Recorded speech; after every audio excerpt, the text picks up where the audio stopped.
Hello and welcome.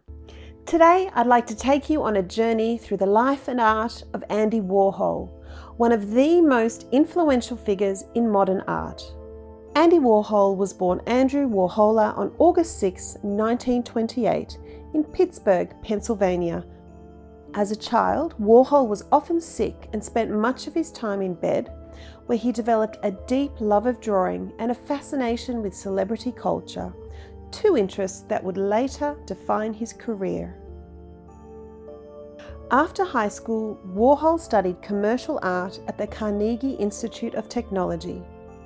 Here he defined his skills in design and illustration, setting the stage for his future career in New York City. Upon moving to New York in 1949, Warhol quickly made a name for himself as a successful commercial artist, working for prominent magazines like Vogue and Harper's Bazaar. But Warhol had bigger ambitions. He wanted to bridge the gap between commercial art and fine art. In the early 1960s, Warhol began experimenting with a new style that would become known as pop art. While he didn't invent pop art, his contributions were instrumental in shaping the movement and elevating it to a global phenomenon. His influence extended far beyond the visual arts, impacting fashion, music, and culture.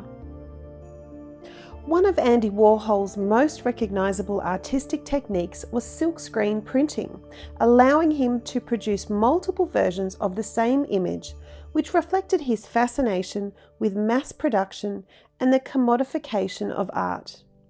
The use of bright, vivid colors is another hallmark of Warhol's style.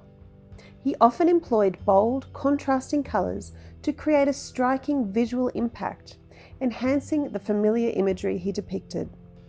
This use of color, combined with his repetitive techniques, emphasized the superficiality and commercialism of the subjects he portrayed, while also celebrating their aesthetic appeal. His works often featured flat planes of color with minimal shading or depth, which further contributed to the sense of detachment that characterized much of his art. Andy Warhol's Campbell's soup cans is one of the most iconic works in modern art. Created in 1962, this series consists of 32 canvases, each depicting a different flavor of Campbell's soup. Warhol's choice to paint something as ordinary as a can of soup was both revolutionary and provocative. The artwork blurred the lines between high art and commercial imagery, questioning what could be considered art. This series played with the concept of repetition, a theme central to Warhol's work. By depicting the same object multiple times, Warhol mimicked the process of mass production, reinforcing the idea of art as a commodity. The series sparked debates about the role of the artist and the nature of originality, making it a defining moment in the development of contemporary art.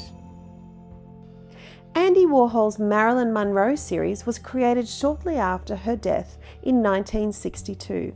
The series features multiple silkscreen prints of her portrait, originally taken from a publicity still for the 1953 film Niagara. By repeatedly printing Monroe's image, often in vivid, unnatural colors, Warhol was commenting on how the media transforms individuals into icons, stripping away their humanity and reducing them to commodified images. The repetitive nature of the prints mirrors the way Monroe's image was endlessly reproduced in magazines, movies, and advertisements, making her a symbol of Hollywood glamour and tragedy.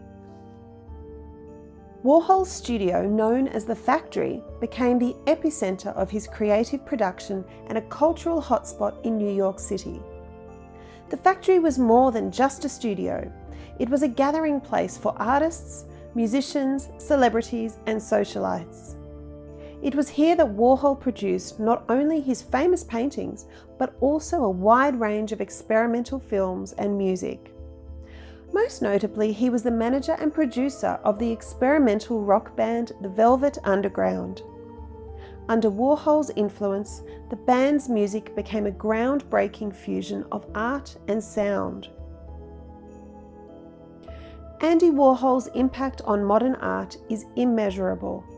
he redefined what art could be, challenging the traditional boundaries between high and low culture, art and commerce, and the artist and the public.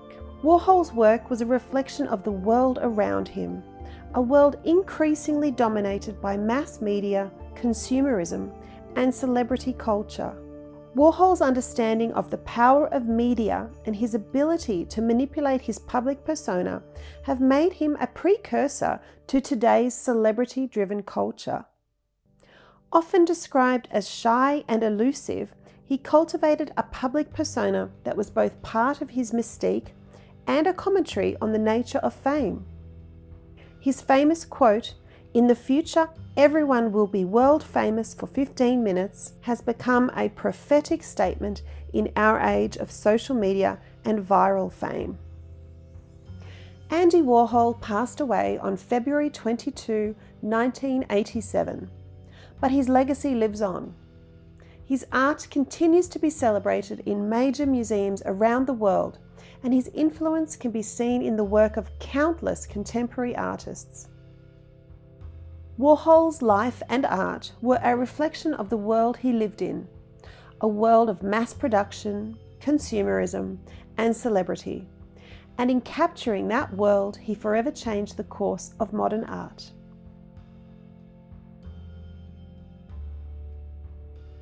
Thank you for joining me on this journey through the life and art of Andy Warhol, a true icon of the 20th century.